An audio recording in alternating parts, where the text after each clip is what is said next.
Hello and welcome to the NCWLIFE Evening News on this Wednesday, February 4th. I'm Grant Olson. Here's some of the stories we have coming up for you tonight. Wenatchee police are searching for a woman missing since mid-January. A transit bus was T-boned Tuesday by a pickup driver just outside Moses Lake. Our mostly cloudy, unseasonably mild weather continues with rain showers on tap for Super Bowl Sunday. Your full local weather forecast is coming up.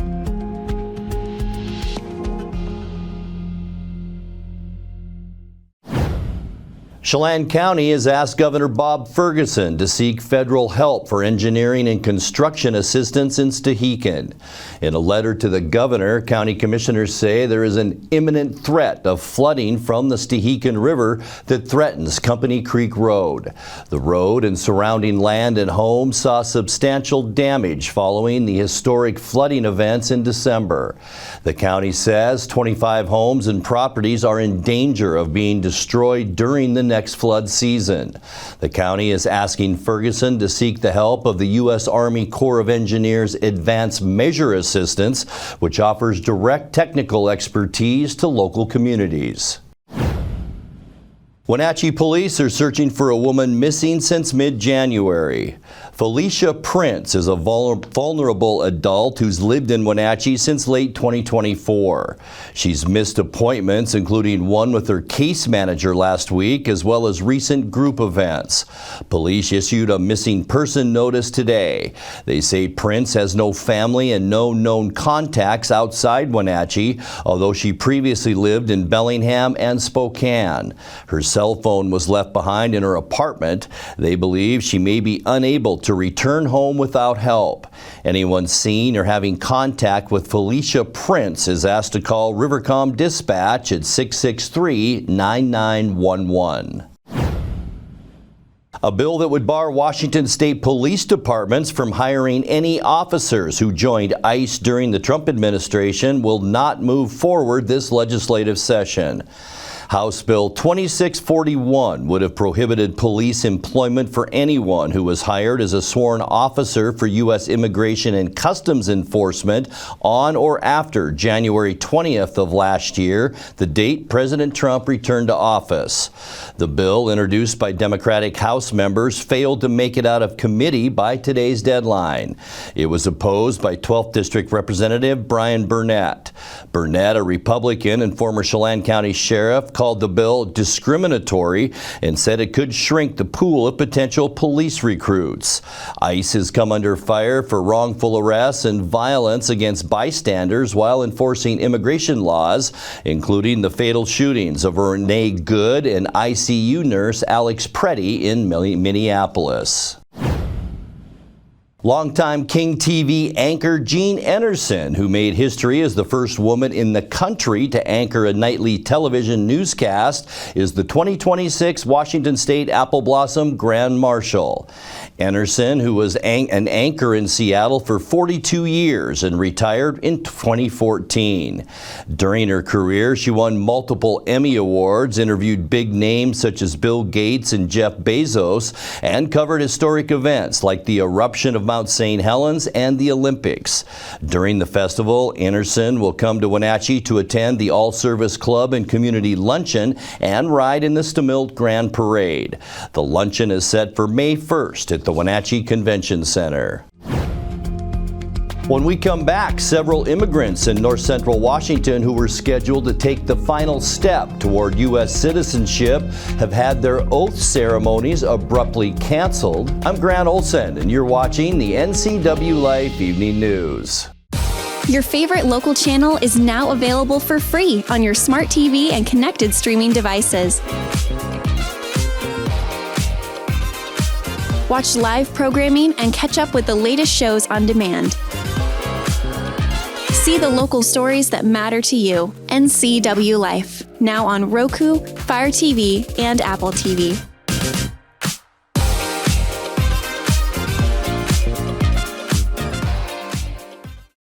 Somewhere behind these doors is a family member, often alone, taking care of a loved one with Alzheimer's or some other disability, or providing care for a loved one who is not ill but only aging and no longer able to care for themselves. In the field of caregiving, this is the home front. For the home is where most Americans will live out their last days. Contact Aging and Adult Care of Central Washington for a variety of services, including caregiving, meals, and medication help. Are you dealing with a pest or weed issue and you just don't know what to do? We use the best pest control methods approved for areas with kids and pets. Whether it's rats, mice, ants, or spiders, or something else altogether. We provide the coaching and solutions you're looking for. And you can know that your dollars are supporting a local, family-owned and operated business. Allow us to help you get back to living healthy and pest-free. Harvest Valley Pest Control. Welcome to Mountain Chick Floral, your go-to flower and plant shop in downtown Wenatchee. Explore their wide variety of unusual and fun plants. And when you buy a plant in a container, they'll pot it up for you absolutely free. Birthday or weddings, they'll create the perfect floral arrangement for you. Brighten up your office with fresh blooms delivered to your door or business. Ask about floral subscriptions. Visit Mountain Chick Floral today, where every occasion is a reason to celebrate with flowers. Several immigrants in north central Washington who were scheduled to take the final step toward U.S. citizenship have had their oath ceremonies abruptly canceled.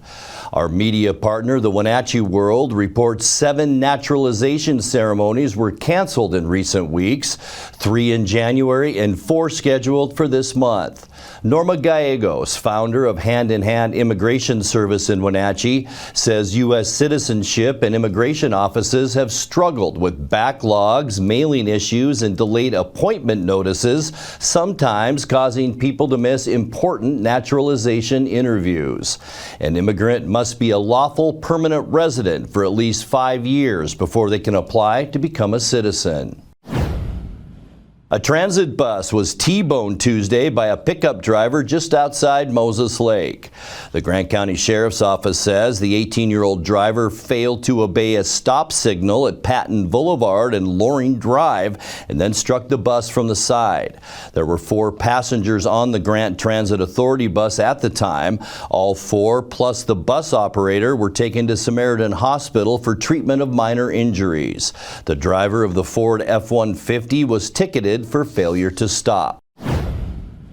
The construction and repair upcycling shop Eastside Rebuild has won a state grant of nearly $30,000 for its programs. The Kashmir nonprofit takes donations of tools and construction goods that might otherwise go to landfill and sells them at affordable prices for new building projects. It also runs a tool library for folks wanting to borrow equipment and hosts repair clinics where broken household appliances get a new lease on life. The $29,900 grant from the State Department of Agriculture will help Eastside Rebuild acquire food processing tools and a trailer to run outreach programs at local farmers markets. Coming up next in tonight's feature story, we will take you to etiquette training for the top 10 Apple Blossom royalty candidates. Our unseasonably warm weather continues with rain showers in the forecast this Super Bowl weekend. I'll have your local weather details coming up, along with Eric Granstrom with a look at all things sports, including the Seahawks preparation for the Super Bowl this Sunday, as the NCWLIFE Evening News continues after these messages. Your favorite local channel is now available for free on your smart TV and connected streaming devices. Watch live programming and catch up with the latest shows on demand. See the local stories that matter to you. NCWLIFE, now on Roku, Fire TV, and Apple TV.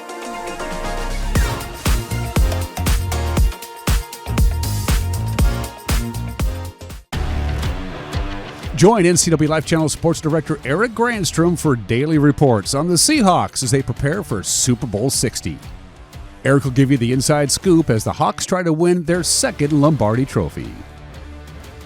Coverage is brought to you by Harvest Valley Pest Control, Doghouse Motorsports, Dragoo Financial, and Latimer Chiropractic. Follow the Seahawks with Eric Granstrom on the NCWLIFE Channel. NCWLIFE Channel is your local TV station. We believe in being the spotlight and mirror to the communities we serve in North Central Washington. Programming on NCWLIFE would not be possible without our sponsors. Special thanks to our platinum sponsor, Alpine Air. Turn to the experts at Carrier and Alpine Air. Her Royal Highness, Ella Johnson! Join NCWLIFE channel for live coverage of the Apple Blossom Royalty Selection Pageant Saturday, February 14th. The countdown to coronation starts at 6:30 with a pageant at 7. Coverage is brought to you in part by our platinum supporter, Alpine Air Heating and Cooling, also by Apple Valley Honda and Coldwell Banker Cascade Real Estate. Tune in for the Royalty Selection Pageant live on your local TV station, the NCWLIFE channel. Being royalty for the Apple Blossom Festival doesn't always come naturally. Along the way, the top 10 candidates for Queen and Royal Court get some tips from former queens who learned from the experience. Ann Albertson Deal and Corrine Cockram Tilley pass on their wisdom each year by leading the etiquette training for the candidates. The 2026 top 10 got their luncheon lesson on Thursday at the Wenatchee Golf and Country Club, covering the basics of dining, conversation, and showing respect for your peers. In tonight's feature story, we spoke with the etiquette leaders about how they guide the young women on their way to the Apple Blossom pageant scheduled this year for Valentine's Day. I'm Ann Albertson Deal now, and I was queen in 1958. My name is Corrine Tilley.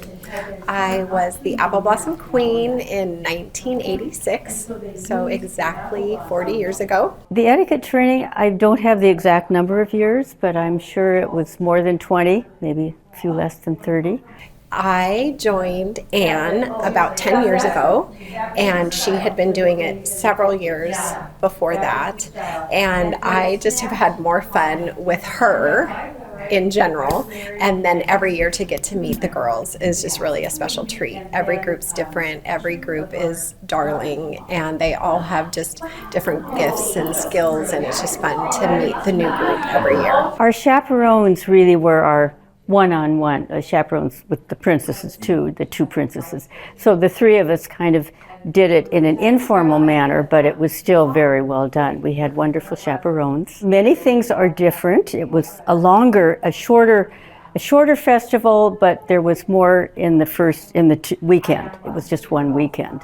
So we had a junior parade on Friday, and then the grand parade on Saturday. There were events in the Apple Bowl, and that's where they did the coronation, even though, and it was quite a pageant, quite a big pageant, and outside, so weather was an issue, not very often, but it was. We had the year I was queen, it was lovely outside. I think the community involvement was amazing, and it still is. That is a tradition that has really lasted for many, many years, and it brings the Valley together in just a celebratory fashion, as it did in 1958. I would say the basic skills are the same, just to take good care of the food and not be messy. There's differences now with technology, just keep your phone off the table. Stay focused on the person you're having a conversation with. I feel like conversations are a little more scattered now, maybe faster, and people aren't used to sitting at a table. I think that skill has gone away a little bit, just sitting around a table and having a meal together, but the gist is the same. Just to be conscious that you're an example, even though you're not presented as an example, and that what you do hopefully isn't calling attention to you too much. I think this group is very lovely. They're obviously trying to present well, but they also enjoy each other, and it shouldn't be something that's so restrictive. It should be something that they enjoy together. These young ladies, they're a wonderful group. They're very cohesive. They're just really neat young girls that have stepped out into something that not many people get to do in their little town, and it's a lot of work, and they've had to really put in an effort to get their speeches prepared and to speak in front of their student body and in front of the community in general. So it's just fun to get to know them. Well, for me, at my age, it's just learning how exciting it is for this generation as it was for our generation, and also hearing about their very interesting and productive lives. And they're such a lovely group. They're having a wonderful time, and that's what it should be about. Time now to take a look at your North Central Washington weather forecast. Hope your Wednesday was a good one. And once again, a lot of those low clouds all around North Central Washington, especially in our higher elevations. This is a shot outside our weather window up at Lake Wenatchee from this afternoon. You can see a lot of fog up that way. And as you're traveling up around Stevens Pass and Highway 2, foggy conditions there as well. Not so bad, though, here in the lowlands. Just a lot of those low clouds. And as we make our way through the rest of the week, not much is going to change. We still could see a little bit of that patchy fog both on Thursday and Friday, partly to mostly cloudy skies in the afternoon. But the big news are temperatures. Look at this tomorrow. Some low 60s are possible in some areas, but we're talking mid 40s to high 50s and mid 50s as we make our way through the week and into Super Bowl weekend. But it looks a little wet as we get into Saturday and Sunday, which we'll talk about in a little bit. Today, though, much like yesterday, in fact, exactly the same high temperature, 44 unofficially, 38 is where we should be for this time of year, and our record 58 set in 2018. Another mild morning this morning, our low 37 degrees, which is about where our normal high should be. 26 is our normal low, and 2 below our record set in 1989. Sunrise 7:22, sunset 5:08. We're gaining about 4 minutes of light per day, and believe it or not, we gained 65 minutes of light in January alone. So more light's coming. So as we get to our temperatures as we make our way into Thursday, we are going to warm up. I think we'll see a little bit more sun tomorrow than today, and that wouldn't take much because we saw hardly any today. But look at the temperatures: 51 in Moses Lake and Ephrata, 50 for a high temperature in Quincy, Ellensburg 48. We will see 48 in Wenatchee, 47 in Chelan,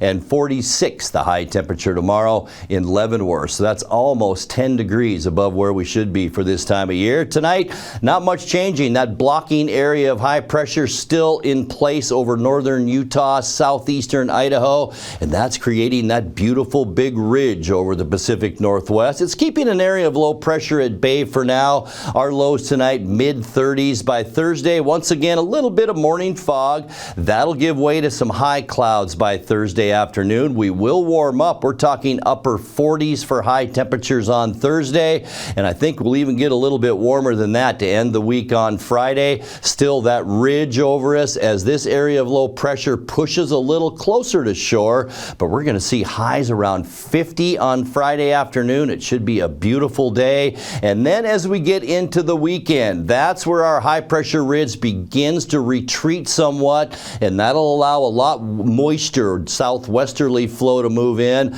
A very weak cold front will be associated with that, and here's that 60% chance of rain on Saturday. We will remain warm, though, with that warm air coming up from the south, around 50 for highs. And then Super Bowl Sunday, it could be our wettest day of the entire forecast, but who cares? We're all watching football, right? Cloudy skies, a 70% chance of rain, almost statewide for Sunday. High temperatures still mild into those upper 40s.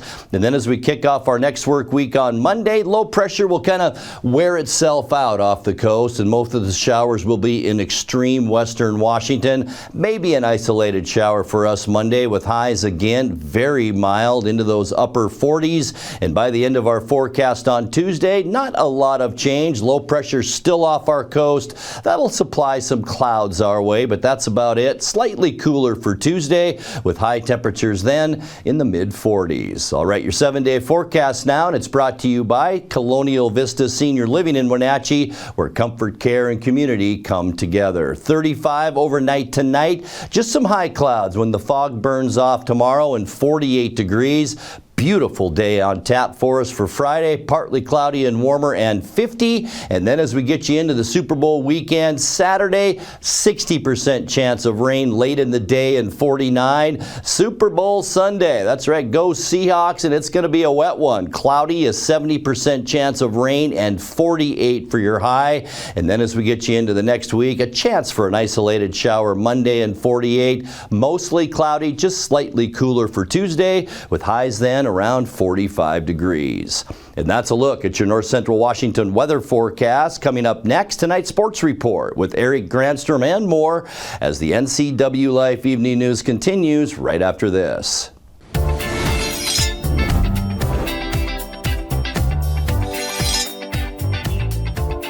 I'm Jen Mueller. Watch for my show, I Cook, You Measure on NCWLIFE. It's part cooking instruction, part entertainment, and all about connecting over food and wine with your favorite Northwest athletes. Watch I Cook, You Measure with Jen Mueller Mondays at 1, Wednesdays at 2, Fridays at 11 a.m., and Saturday and Sundays at 10:30 p.m. right here on the NCWLIFE channel.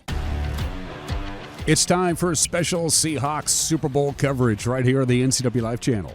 Today's report brought to you by Harvest Valley Pest Control, Doghouse Motorsports, Dragoo Financial, and Latimer Chiropractic. And now, here's our own sports director, Eric Granstrom. The Seahawks have handled the barrage of questions during Super Bowl week in Santa Clara with grace and style. Some of the banter has actually been about football. Other elements have been taken with a grain of salt. Seattle's defensive end Leonard Williams was asked about the best thing about being in the Northwest after starting his career in New York. I would just say the fan base, the 12s. I remember my very first game as a Seahawk. We had an away game in Baltimore. It was a night game, and we got back to Seattle after losing like 40-3. It was a bad loss. It's like 3 a.m. I'm getting to my car and driving home, and there's fans outside of the our facilities like cheering for us on our way home. And that was something I never experienced before. Like playing in New York, if you weren't winning by halftime, like the fans are leaving. We're probably getting booed by our own fans and stuff like that. Whereas out here, they really stay in it. They're really diehard out here. Cooper Kupp was asked if he and his teammates have any superstitions. He said, well, he doesn't, but quarterback Sam Darnold refuses to get rid of an old phone case. It's the smallest and dumbest things. Like, for example, Sam Darnold, his phone case looks like a cat has just shredded this thing apart. And he just keeps it. And I was like, okay, dude, I will get you a new phone case, right? So I bring it to him. Here's a new phone case. It's perfect. It's silicone, so it's not going to slip. It's going to be protected. But we're winning, and so he's like, "No, I can't replace the phone case because we're winning." You know what I mean? So it's not like we can all agree that we're not winning because of the phone case. But there's just little things like, and he wouldn't even say superstitious, but it's like there's just certain things that people keep doing that they do just because it's part of the process. We say it's a process thing. It's a little stitious, but it's mostly process. Players have been subjected to all kinds of questions, ranging from their favorite color to card collections. Quarterback Devin Witherspoon had an enthusiastic response to his favorite fast food. Chick-fil-A, for sure. Spicy chicken deluxe, for sure. Strawberry lemonade. I'm mad that they got rid of that, what lemonade that they had? It was a new lemonade. It was good, too, boy. Oh, dragon fruit lemonade. Boy, that was good, boy. That was good, yeah. If the NFL didn't exist and money didn't matter, what's the one job you would choose? I'd probably be gaming for sure. All of them, yeah. I ain't gonna lie, I'm on that Art Raiders. Anybody want to run on Art Raiders? I'm with it. Shout out to you, my dog. Players have Friday and Saturday to actually focus on football, with Sunday's kickoff for Super Bowl 60 set for 3:30 in the afternoon at Levi Stadium on NBC. Seattle Kraken's 4-game winning streak was snapped by the Ducks last night. Anaheim scored the game's first 4 goals, hung on for a 4-2 win on home ice. The only Seattle players to find the back of the net, Jordan Eberle and Ty Cartier. Philip Grubauer had a rough night, 27-31 in the save department. Kraken turned right around with a game tonight in LA against the Kings. That'll be at 7 o'clock on King 5 and Kong TV. Well, there will be some men's college basketball on the schedule for Northwest teams tonight. 6th-ranked Gonzaga plays on the road at Portland at 7 o'clock. That'll be on ESPN+. Washington hosts Iowa and 8 o'clock. That's a Seattle game on the Big Ten Network. Washington State is in Corvallis to face Oregon State. That's at 8 o'clock as well on the CBS Sports Network. NCWLIFE channel featured the regular season finale of Big Nine Wrestling last night at Eastmont High School. Wildcats celebrated senior night with the visitors dominating in the girls match 59-15. Couple bright spots on the evening were Elena Dixon and Gracie Peterson. I was Matt Side with a call here on the NCWLIFE channel. Dixon looking for the half Nelson, gets the turn, and 15 seconds left here in the round. Looking for the pin in the first round, and boy, I'll tell you, there, she got it. Gracie Peterson looking for the win, and she gets it. She has not had a stall warning as of yet, and she will win the match by a final of 4-1. Eastmont boys were able to erase an early deficit by winning 4 of the final 5 matches by pin. It was pretty exciting. I also had the call here on the NCWLIFE channel. And looking for a pin with 35 seconds. He'll get it. Jacoby Mercado will pin Ramon Partida at 165 pounds. And now will he try to bring him near or tumble him the other way? And he'll tumble him over. Will Dixon. And a pin just like that. How about that? 14-0 the score. Riker Hall with the lead, and now with a crossface, again trying to spin him over. Barajas trying to stay alive for 47 more seconds. No, he won't do it. And a win by pin in the 3rd round. And now posting and then turning. Kiedrowski looking for the pin. He gets it. 51 seconds into the 1st round. Talk about your season. What did you tell me? You've only had 1 loss all season? Yeah, I lost to a kid in Hermanstead, which is from Oregon. Really good wrestler. I was in my head, though, and, I only lost by points. So it was a really good match. So I've heard from a lot of people that you've totally turned your wrestling career around this year. What's been the difference? Everything's clicking. I've been wrestling for a long time, but I finally had that mindset to want to win because it was my senior year. In other Big Nine action, Moses Lake girls pulled off the upset on the road at Sunnyside. Mavericks came out on top 40-39. What a match there. Moses Lake boys also victorious, downing the Grizzlies 41-21. 2 great prep basketball games were played in the Basin last night. The East Valley boys traveled to Ephrata, edged the Tigers 54-50. Meanwhile, in Quincy, Tompkins won a barn burner over the Jackrabbits 96-93 the final. Bridgeport edged Omak on the road 61-59. Chelan ran past Lake Roosevelt 81-43. Manson topped Cascade 51-33. Okanagan took care of Brewster 73-56. Liberty Bell topped Tonasket 57-45. Etiquette got by Oroville 49-42. Moses Lake Christian slipped by Soap Lake 56-26. Waterville Mansfield edged Wilson Creek 52-51. Girls games last night not quite as close. East Valley down to Freda 43-19 and Toppenish quieted Quincy 60-29. Omak beat Bridgeport 62-28. Lake Roosevelt shot down Chelan 60-46. It was Brewster over Okanagan 63-45. Liberty Bell beat Tonasket 48-37. Oroville edged Entiat 45-40, and Moses Lake Christian stopped Soap Lake 42-34. That's a look at sports news. I'm Eric Granstrom. Have a happy Wednesday. And that will do it for this Wednesday edition of the NCWLIFE Evening News. Remember, if you see news happening, let us know. Email your news tips to news@ncwlife.com or just give us a call at 888-6295. Our channel is also available on Roku, Fire TV, and Apple TV. I'm Grant Olson. Thanks for being with us and have a great night.